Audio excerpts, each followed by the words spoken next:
The unprecedented sanctions by China, Russia, and Saudi Arabia against Israel in response to the recent attacks in Rafah marked a major escalation in the international response to the ongoing conflict.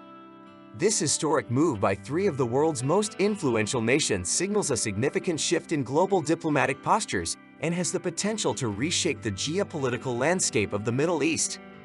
The sanctions were a direct response to the recent Israeli military action in Rafah, a city in the southern Gaza Strip, which has been widely criticized for its numerous civilian casualties and destruction of infrastructure. The decision to impose sanctions was not taken lightly.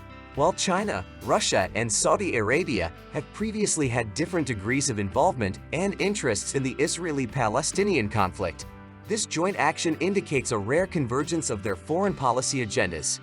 For China, increasingly asserting its influence in global politics, the move reflects a growing willingness to take a principled stance on Middle East issues.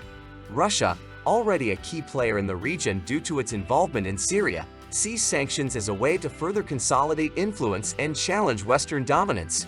Saudi Arabia, despite its recent covert cooperation with Israel, has been forced to act because of growing domestic and regional pressures. The sanctions are multifaceted, targeting various sectors of the Israeli economy, senior officials, and the military. Economic sanctions include restrictions on trade, especially in the technology and defense sectors on which Israel is heavily dependent. Financial sanctions involve freezing assets and restricting access to the international banking system. Entry bans have also been imposed on a number of senior Israeli officials. These measures are designed to put enormous maximum pressure on Israel to reconsider actions and policies in Rafah and beyond. The immediate impact on Israel's economy is expected to be substantial: a falling stock market, a depreciation of the shekel. Israeli companies relying on exports to China and Russia are hastily seeking alternative markets, and the technology sector is particularly affected due to its deep integration into global supply chains. The travel industry, already affected by the pandemic, will face further difficulties due to the loss of tourists from these countries. The geopolitical impact of sanctions should also not be underestimated. They could lead to a reformatting of alliances and a reassessment of Israel's strategic priorities. The world community's reaction quickly followed, from condemnation of the US as a longtime ally of Israel to divided voices in Europe. The UN called for restraint and dialogue, emphasizing the need for a peaceful resolution to the conflict. At the same time, human rights organizations welcomed the sanctions as a necessary step to curb Israel's excessive use of force. In Rafah itself, the situation remains dire. Recent attacks have caused many casualties, hospitals are overwhelmed with the wounded, and infrastructure has been destroyed. International humanitarian organizations have sought to provide assistance, but their access is limited by the ongoing fighting and the Israeli blockade. Local populations, already living in dire conditions, face a bleak future. In the Palestinian territories, sanctions against Israel have rallied political factions, sparking calls for unity and resistance. Hamas, which governs the Gaza Strip, has used sanctions to reinforce its narrative of Israeli oppression and international injustice. The Palestinian National Authority in the West Bank, while welcoming international condemnation of Israel, fears a potential increase in instability and violence. Ordinary Palestinians continue to suffer the most, remaining at the epicenter of political games. In the corridors of power in Beijing, Moscow, and Riyadh, the decision to impose sanctions on Israel is seen as a multi-layered strategic move. For China, sanctions are a way to position itself as a champion of international law and human rights, in line with its global ambitions.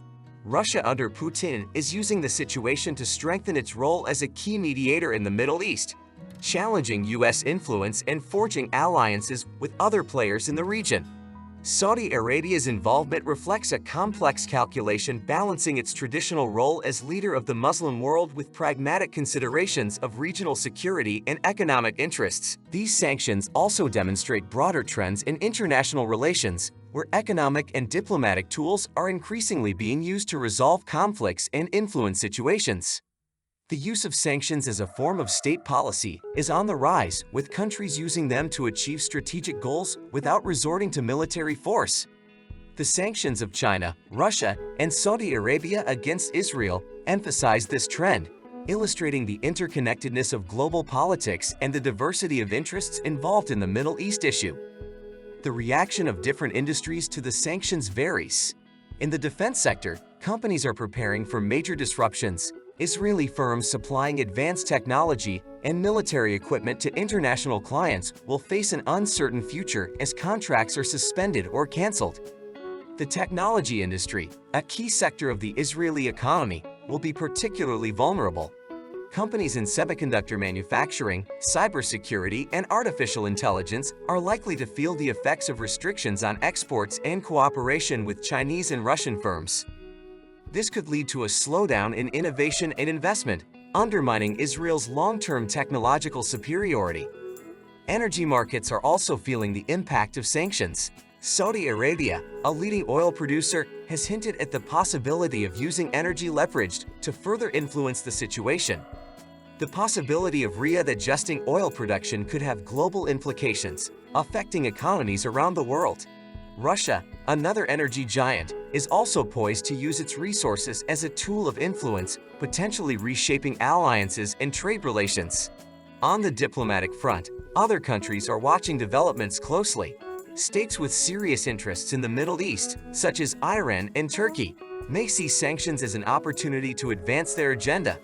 Iran, in particular, may see the sanctions as a vindication of its long-standing opposition to Israel and try to build on the success by capitalizing on the shift in regional dynamics to strengthen its position.